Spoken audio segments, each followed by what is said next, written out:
Well, a fight card's coming, so that always helps. Yeah, this one seems like I don't know why, but it seemed like it's taken a while to get here. I think was it longer because it was like a fight card and then 3 weeks, and then this one was like maybe 5 6 weeks. I think it's because we had exactly that. It was like we had quite a short break between the last one and the previous one before that, and then now we've had quite a lengthy stretch, which is cool because what I've actually done is just put a lot of fight cards together, a lot of fights on.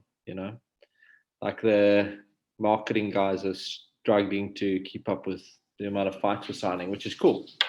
So that's the aim. Problem. Just keep pumping the fights out, and there's many more to be announced, which is incredible. Like we're really really happy that even though I say it's quite different now in our business. Obviously, it was a lot easier pre-COVID to put fights together. Like it was really we're just bashing them out. So as far as just putting fight cards together, it was insane. So we're back now in full swing, and it's a lot of the older guys. I'd say older. A lot of our former big stars and guys that used to be in the promotion kind of fallen off the wagon. I think life has taken shape in different ways for people, so they're kind of doing different things. And we've taken a stance of just get in the new blood, get in the new talent, and I love that. I think I'm excited by that. Yeah, it's I actually want to talk about it is fight week for EFC 88, and I want to get into a couple of fights that have been announced and some pretty big fights. I just want to look at this fight. The week's questions have been pretty similar, so it seems that this hasn't been the easiest card at all. It was kind of set reasonably early, and then a lot of changes. So let's just talk through those changes. I know Cole Henning got an opponent change. You're gonna have to, this is gonna be hard for me because I can't even keep track. Okay. Jelson got an opponent change. De Beer got an opponent change. A few changes. A few changes. It's the De Beer fight. Not a lot of people in my office were keen on the De Beer fight versus Simon. I maybe see a lot more in De Beer than he gets credit for.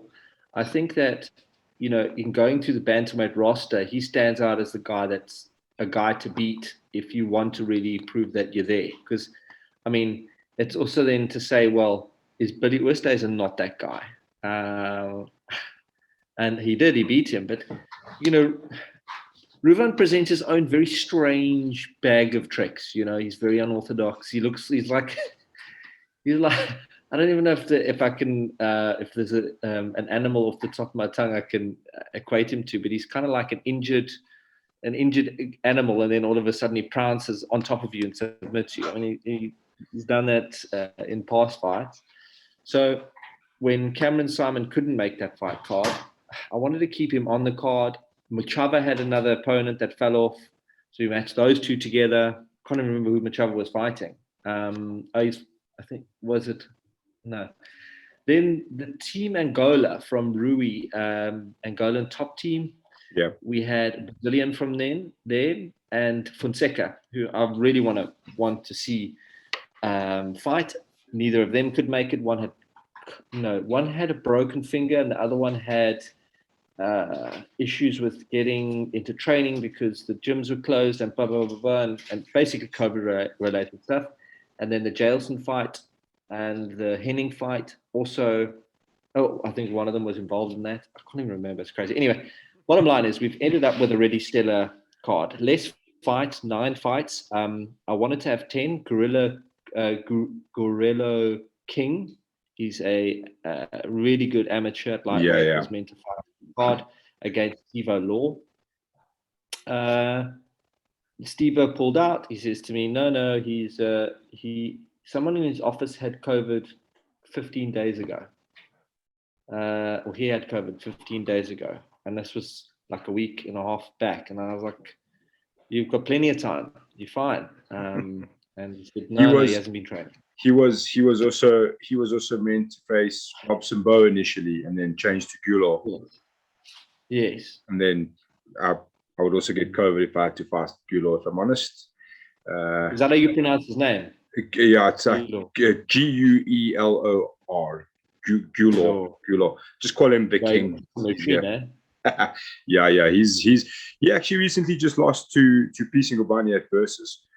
Great fight though. Yeah, he's one of those guys in the amateur ranks that everyone's going to try and avoid as much as possible.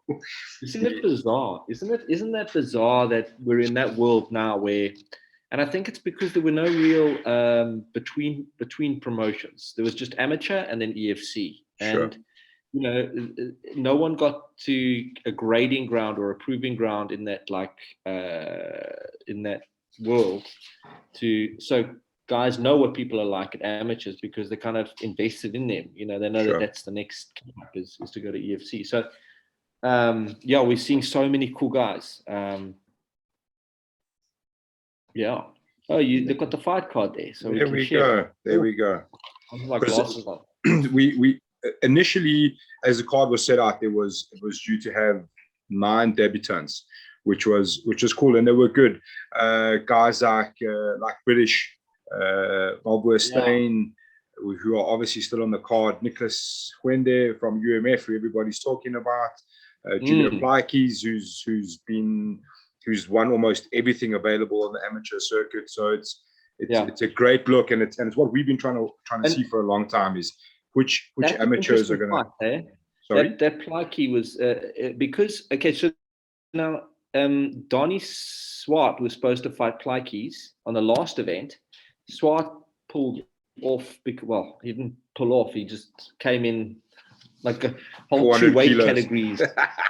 It was madness, and they were still Plaikes was still keen on fighting, and we were like, no, the association wouldn't sanction it. I was also pretty. Hey, you probably would have given Donnie, if he's coming in and not put in the work to make weight. You can ask yourself, would he put his training in? Like, what did he do his training? But Plaikes, their coach phoned me and said, and Tete's coach said, who's Donnie's coach, said, I've got a guy who will beat Plaikes. And I said, okay, that's what you guys think. Here's your redemption fight. So I'm interested to see what happens there. But I hear Plaikes is a pretzeler. He just submits everybody. He's really good. He's like 9 wins or something in amateurs. He's very good. Mkhize is always interesting. Highly touted in amateurs, came across the pros, hit or miss, but always strong, comes out of Dallas Jacoby's camp. Huende is kind of is Zimbabwean, right? He's from Zim. Yeah. I think the Demont Pena Timber Garimbo protege. Really can't wait to see him fight. He's a hell of a kid. And then Fantonda, I wanted to get back in action ASAP. And I wanted to put him up against somebody who's running wins, a little bit more of a harder fight. You never know, because it was such a short fight from Fantonda. He just went in there and submitted Amisi. Maybe does the same thing with Kanyenda, but Kanyenda seems to put up a hell of a fight, man. Yeah, it's this like could be truck. And it could be his dad. I mean, Kanyena's like clocking 42 at the moment or something crazy.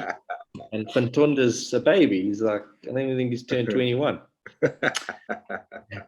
And then Lokolo, he's running a win at middleweight, and Kandari was at light heavy, and he looked very big and not very shapely at that weight. Round is the shape. Round is the shape. Look, he's like Kandari, man. I've always seen him as a fun fighter. He never fails to get in there and just mix it up. So I can't wait to see what the guy can offer.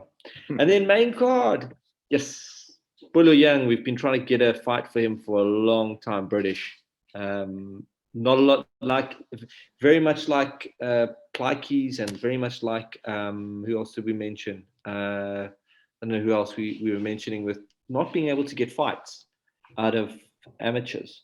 I know that he competed at Brave and won as a pro there, but not a lot of guys would be wanting to fight him. No. Nobody's queuing up for British, exactly. Understandably so. He is an absolute action figure.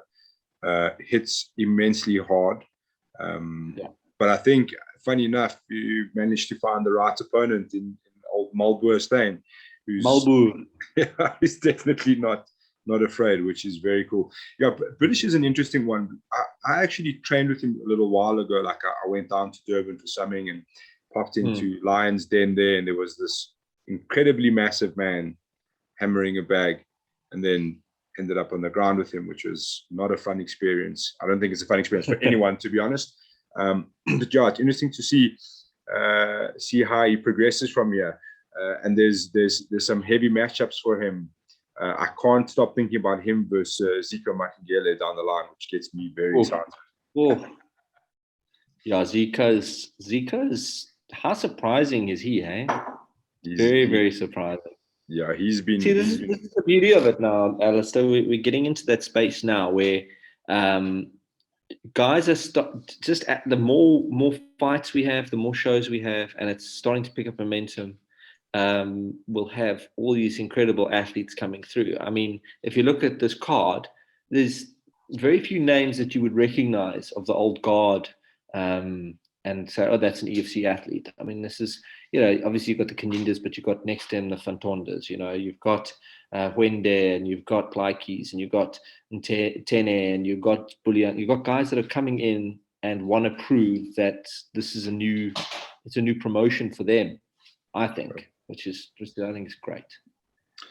Yeah. I want to ask about Cole Henning. Obviously, this is not the ideal situation, and it's hats off to everybody for making it work to still have Jelson and Cole Henning on.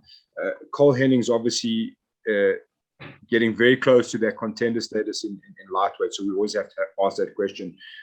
What does a win or a loss affect anything for him here, going up in a weight class, change of opponent kind of last minute, or is it kind of just keeping the fight on the card? It'll always affect it. I think we're fooling ourselves if we don't look back and go, but it was a welterweight or it was a lightweight. We can justify it if we want to make a title fight, but it always depends on how fights go. So, if he puts on a barn burner and loses on points, there's an argument to go, was it a heavier weight class? Let's reset for one fight at lightweight and then see if we can get a title fight. But,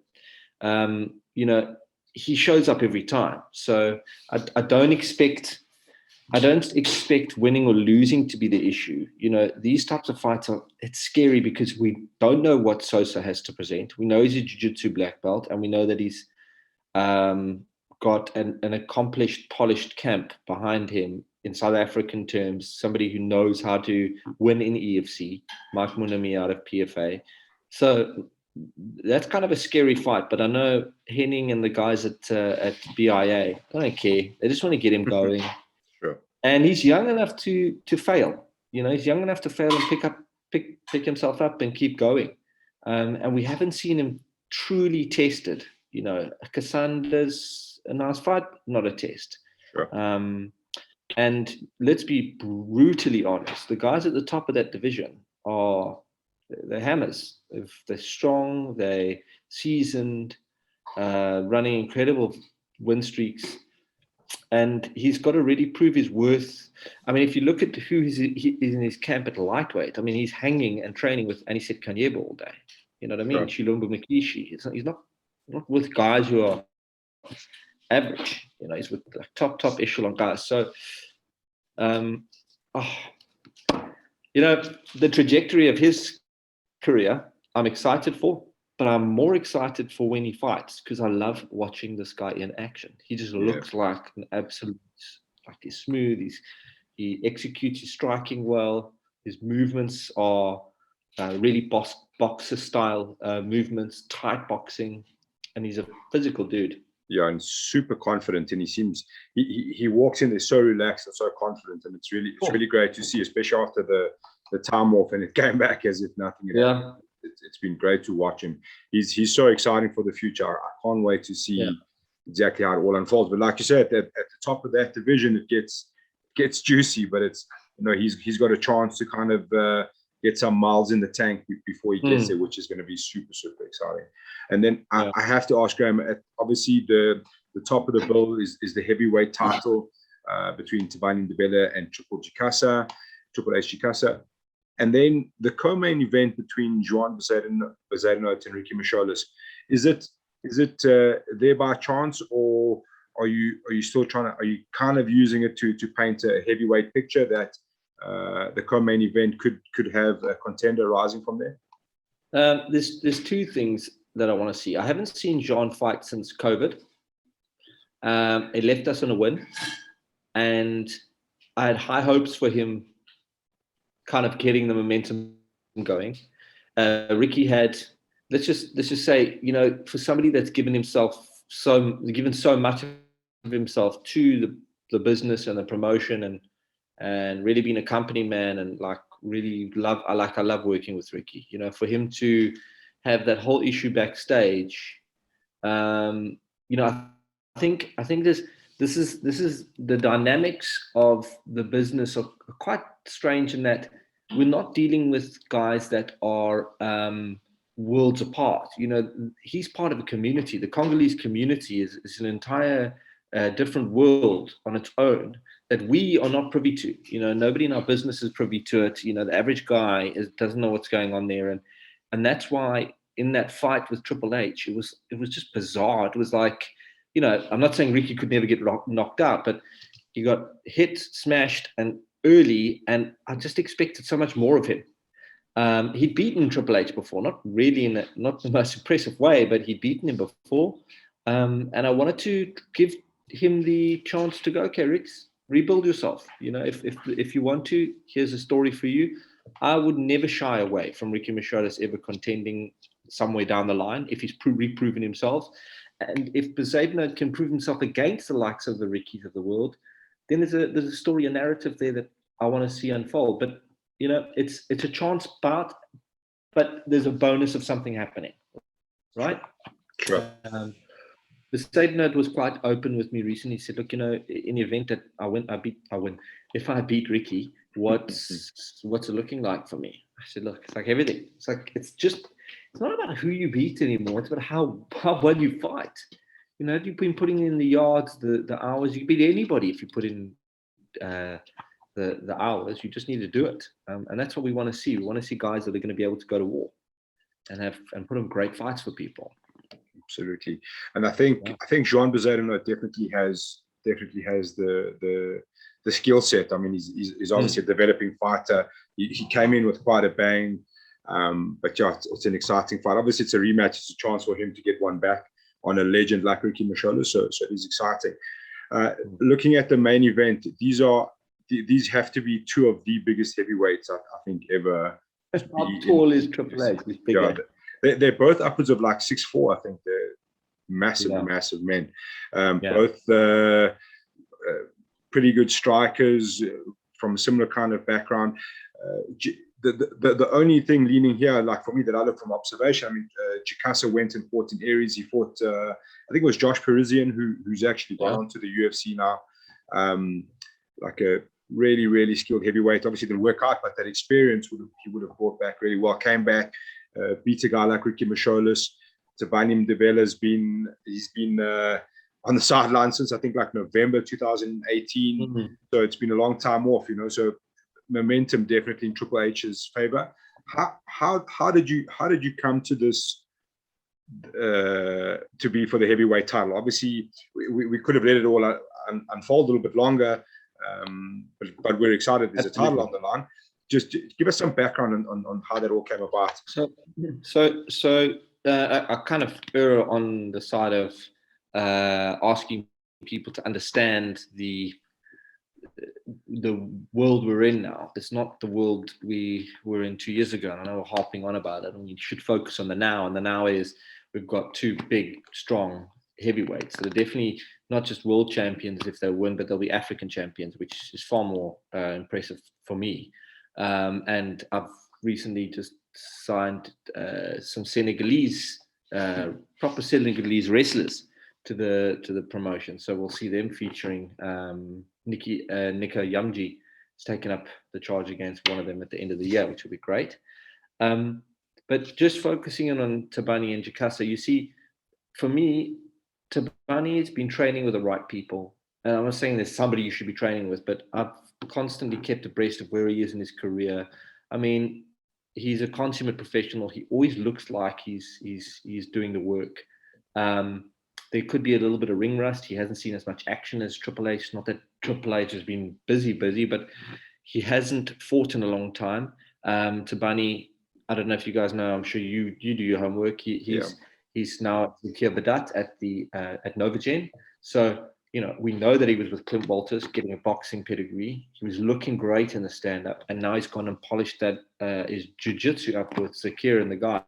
I mean, skill-wise, all that time out the hexagon, it's not like he's been sitting waiting. He's been training, and he's looking incredible. Like the stuff I've seen of him, he's running the wins. He's beating the people that he should be beating. And if I had the heavyweights to throw at him, the luxury of a mega heavyweight, after COVID, it's not been like that. We haven't had the heavyweights. We're building that class back up, and it's looking great. But I think he would have been fighting anyway, consecutively, and then being given the title shot. And he is an incredible fighter, like you say, with his karate pedigree. I love that stance. It's a big, wide open stance, and when he hits you, he hits with conviction. I think Jukasa, I mean, his story is pretty easy. He has found his own. This is a man that's left Mustang MMA in Durban, in KZN, and come all the way to Conrad CRB in Pretoria to better his career and his life.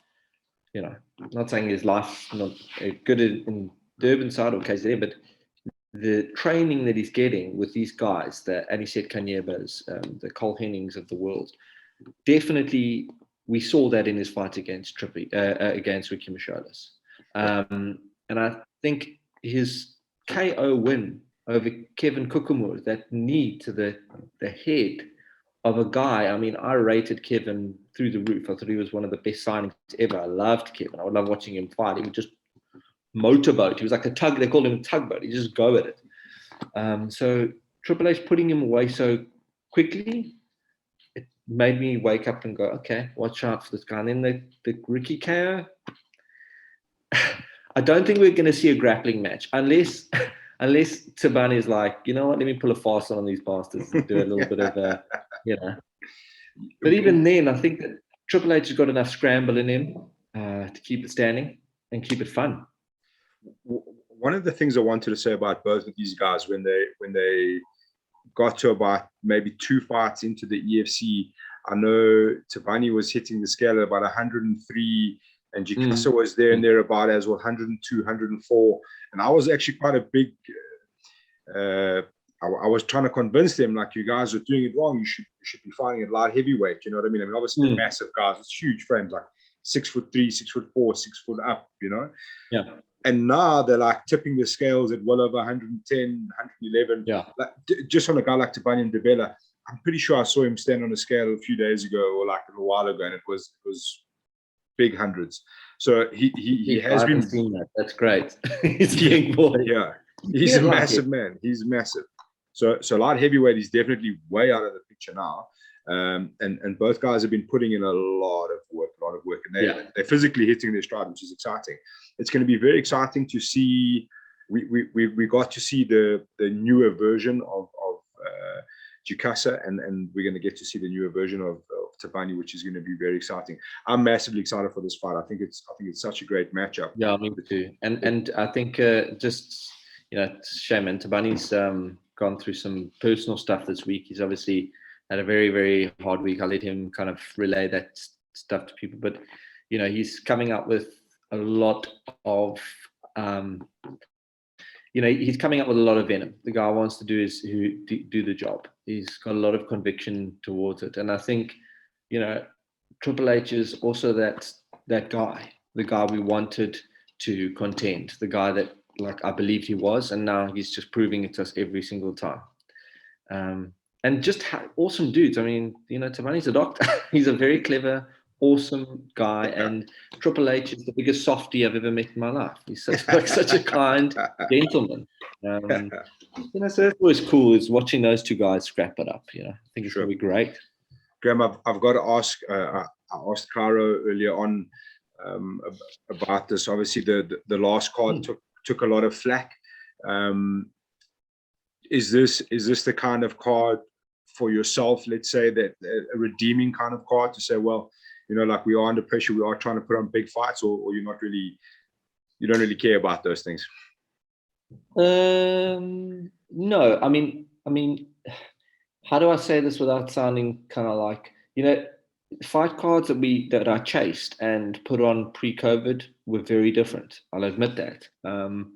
That doesn't mean that you won't see those fights again. There's a lot of moving parts now that just weren't there, 2 years ago, that aren't in our arsenal. So a lot of the guys have got to rebuild, and that takes time, and that takes just getting the guys active and fighting and letting everyone see their potential, and then selling their stories. Everybody that you see, I see like a photograph of Cal Eleanor there, and is that Dion Brunning? No, it looks like Brunning. It's Dion Brunning. Those guys came in and we built them, but they had a story already. So I don't see this as the card that redeems me. I see the next 4 cards will be a build up to some real traction for December. So you'll see a lot of newbies, a lot of African talent. I'm talking about the Nigerian squad coming out at EFC 80, at EFC 90. Pupunga Tressel featuring back on there. And those types of fights are going to make us all sit back and go, okay, cool. Geez, I didn't even know that these guys existed. I mean, I'm stoked to get Alanu back on the cards. The guys, since he left us, he's racked up like another 7 wins in Nigeria. And those are the guys I want to bring over. Those are the guys I want to feature and get everyone to know how awesome they are and get as excited as you and I are for those types of guys. Because we know them, we do our homework, and it's kind of our job to tell the public that these are the guys you should be watching. So give it some time. And last card was shit. It was really not the best fight card ever. I looked, there was no decisions. Everything finished in the first round. I mean, it's like, it reminds me like the early days. I just sat there with my head in my hand, and I was like, what the heck is going on here? Graeme, you mentioned Senegalese guys. There was, we saw the Kenyans come up in the last one. We spoke about Top Team Angola, which was supposed to be for this one, had some issues. I know I know of one UK signing, a few other signings that are coming through. So what is the approach at the moment? I know everyone's kind of like looking at the cards and looking at the talent coming through. Obviously, we're starting to see that changeover from there's been this big pool of amateurs that have been really active for very long. And I think most guys in tune know who they are, and some of them have been trying to hang on for worlds, but COVID has changed that. So a lot of them are getting signed up. But the next step is, where does the next pool come from? So how active are you at the moment? I mean, I can see, I know you're signing new people, but just for people that aren't really in tune, how active are the signing at the moment? And on top of that, is there any talk of some kind of fighter series in the future to kind of pull new talent from there? So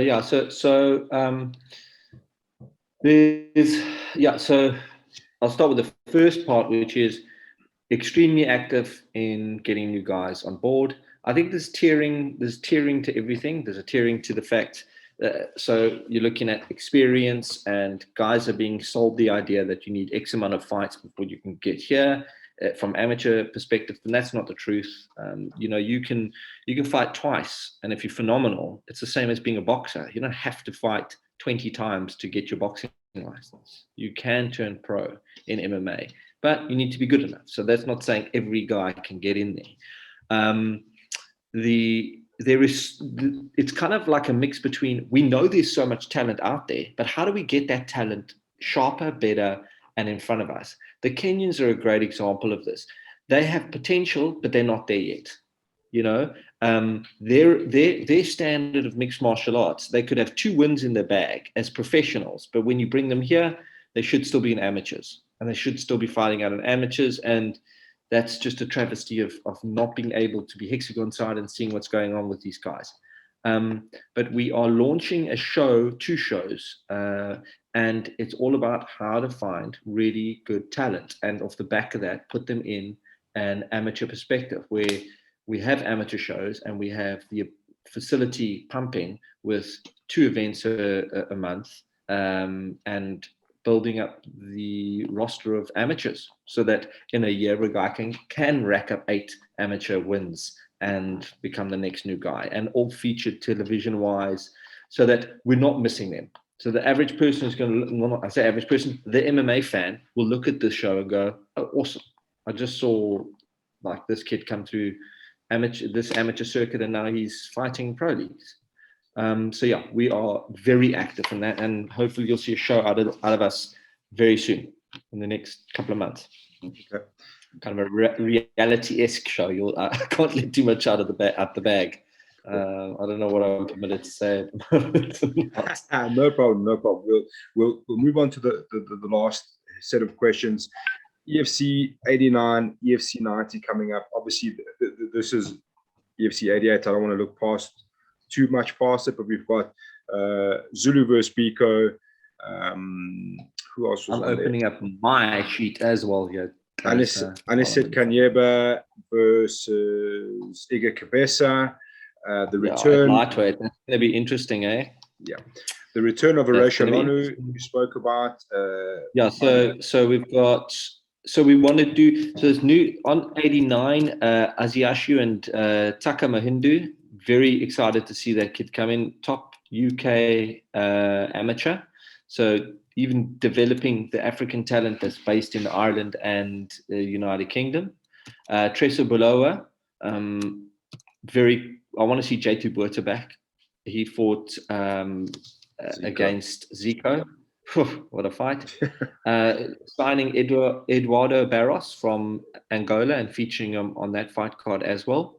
Then Henry Ensslin and Guerrero is what I want to make. Let's see if we can get that fight done and dusted. I think it'll be a bit of a cracker. Henry Ensslin is in the amateur circuit. I think he was a very, very highly skilled South African wrestler.